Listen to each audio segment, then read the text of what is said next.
बिस्मिल्लाहिर्रहमानिर्रहीम। अस्सलाम वालेकुम। क्या हाल है स्टूडेंट्स? उम्मीद करता हूँ कि आप खैरियत से होंगे। MTH 501 असाइनमेंट नंबर 2 है।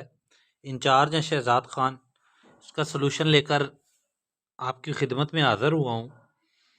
इससे पहले MTH 501 के 3 assignments madam Lubna, madam Saima Shafi और सर वसीम जाहिद, इनके असाइनमेंट ऑलरेडी अपलोडेड हैं और ये लास्ट असाइनमेंट थी इसकी और ये भी मैं अब अपलोड कर रहा हूँ। इसके अलावा MTH 501 की कंप्लीट सीरीज़ मेरे चैनल के ऊपर मौजूद है। आप उस सीरीज़ को देखें, वॉच करें। आपको स्टडी करने में, समझने में, शॉर्ट लेक्चर्स समझने में आसानी होगी। और अगर आपको ये असाइनमेंट का सॉल्यूशन पेड में चाहिए, वर्ड फाइल में, तो वो आपको पेड में मिलेगा। डिस्क्रिप्शन में मेरे व्हाट्सएप ग्रुप का लिंक मौजूद है, आप वहाँ से मेरे से कांटेक्ट करके ये पेड अगर आप लेना चाहें तो ले सकते हैं। बाकी आपसे रिक्वेस्ट है कि चैनल को सब्सक्राइब ज़रूर कर दें, वीडियो को लाइक कर दें और शेयर कर दें। क्वेश्चन नंबर 1 है हमारे पास। Let S is equal to V1 V2 V3 be the basis of R3 where V1 is equal to this, V2 is equal to this and V3 is equal to this. दो चीज़ें हमने इसमें find out करनी है। First है find the coordinates vector of V is equal to 10 3 7 with respect to S।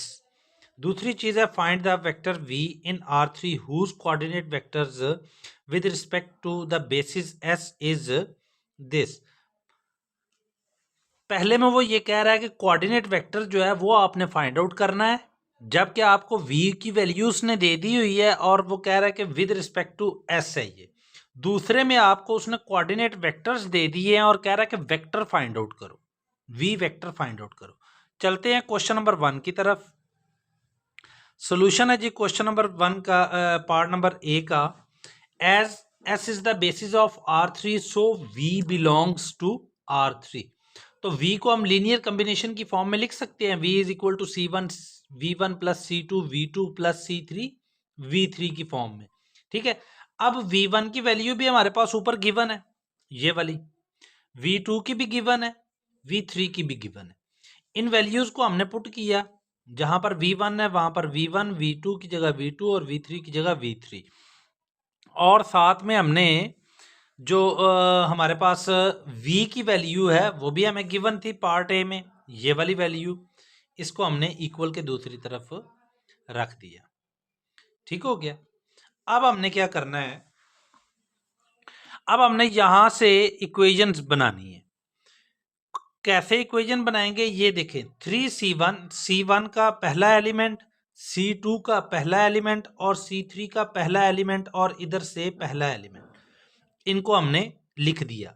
फिर दूसरी equation बना ली और फिर हमने तीसरी इक्वेशन बना ली। ठीक हो गया। अब हम इन इक्वेशंस को कई तरीकों से सॉल्व कर सकते हैं।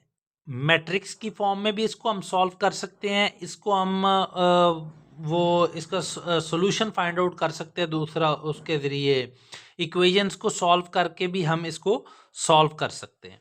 ठीक है। तो मैंने यहाँ पर मैट्रिक्स वाला किया, क्योंकि मैं इक्वेशन वाला करने लगा था वो थोड़ा सा लेंथी हो जाना था। जैसे ये देखें, मैं इक्वेशन वाला स्टार्ट किया था लेकिन ये थोड़ा सा लेंथी हो जाना था, तो मैंने भी फिर मैट्रिक्स वाला ही सोचा कि मैट्रिक्स ही ठीक रहेगा। मैट्रिक्स हम एक लेट कर लेते हैं ए। अच्छा, एक चीज और, इन इक्वेशन से हमने मैट्रिक्स बना लेना है। मैट्रिक्स हमारे पास क्या बनेगा आपको बताने के लिए, यहां पर C1 का फर्स्ट एलिमेंट 3 1 2 और फिर 1 0 और 1 और फिर 1 1 और 3। ठीक है। अब ये हमारे पास दूसरी तरफ वाला मैट्रिक्स है, तो इसको हम ऐसे लिख सकते हैं 10 3 और 7, ऐसे लिख सकते हैं। ठीक है। यहां पर भी यही काम किया हुआ है, ये वाला। ठीक है। अब हमने इसके ऊपर रॉ ऑपरेशन लगाए इसको एक्चुअल फॉर्म में लाने के लिए। तो फर्स्ट रॉ ऑपरेशन क्या किया हमने, R1 को इंटरचेंज कर दिया R2 के साथ, तो हमारे पास ये वाला मैट्रिक्स। दूसरा रो ऑपरेशन हमने किया कि R2 माइनस 3R1 कर दिया, तो ये वाला मैट्रिक्स बन गया। ये आप खुद देख लीजिएगा, वीडियो लंबी हो जाती है इस तरह। फिर R3 माइनस R1 किया, फिर R3 माइनस R2 किया, फिर ऑपरेशन जो है 1/3 R3 किया, R2 प्लस R3 ये वाला ऑपरेशन किया, तो ये मैट्रिक्स। और फाइनल हमारे पास जो है R1 माइनस R3 किया, तो हमारे पास ये मैट्रिक्स बन गया। अच्छा, अब ये मैट्रिक्स जो है, ओ सॉरी, यहां पर 1 आना था, ये 1 है, ठीक है। ये मैट्रिक्स हमारे पास जो है ना, ये एक रिड्यूस्ड रॉ एचेलॉन फॉर्म में है मैट्रिक्स, ठीक है। इससे ज्यादा सिंपल और नहीं हो सकता, ठीक है। अब ये सबसे सिंपलेस्ट फॉर्म में है, तो इसमें हमारे पास C1 जो है, अगर हम इसकी इक्वेशंस बनाएं तो हमारे पास क्या बनेगी? C1 is equal C1 plus 0 C2 plus 0 C3 is equal to 2। इसी तरह दूसरी रॉ की equation 0 C1 plus C2 plus 0 C3 is equal to 2। इसी तरह थर्ड रॉ की equation 0 C1 plus 0 C2 plus C3 is equal to 1। तो हमारे पास यहाँ पर C1 है, यहाँ पर C2 है और यहाँ पर C3 है। बाकी सारी वैल्यूज के साथ 0 0 है, तो ये आपस में कैंसिल आउट हो जाएंगे। तो हमारे पास क्या बचेगा? C1 is equal to 2। ये देखें यहाँ पर C1 is equal to 2, C2 भी इक्वल टू 2 आ गया और C3 भी इक्वल टू 2 आ गया। तो हमारे पास कोऑर्डिनेट मैट्रिक्स क्या वेक्टर बनेगा इसका? V into S is equal to 2 2 1। ये C1 की वैल्यू है, मैं आपको बता दूं, ये C1 की, ये C2 की और ये C3 की वैल्यू है। ये जो ब्रैकेट के अंदर नीचे ये वाली वैल्यूज है ना, इनके ऊपर मैंने लिख भी दी है। ठीक हो गया, ये हमारा फर्स्ट क्वेश्चन जो है ये कंप्लीट अटेम्प्ट हो गया, ए पार्ट। अब जरा बी पार्ट की तरफ चलते हैं। बी पार्ट में उसने हमें गिवन दिया हुआ कोऑर्डिनेट वेक्टर और वो कह रहा है इससे आपने वेक्टर फाइंड आउट करना है। ओके हो गया। कोऑर्डिनेट वेक्टर में मैंने आपको पीछे अभी थोड़ी देर पहले बताया कि फर्स्ट वैल्यू किसकी है? C1 की, सेकंड वैल्यू C2 की और थर्ड वैल्यू C3 की। ठीक है।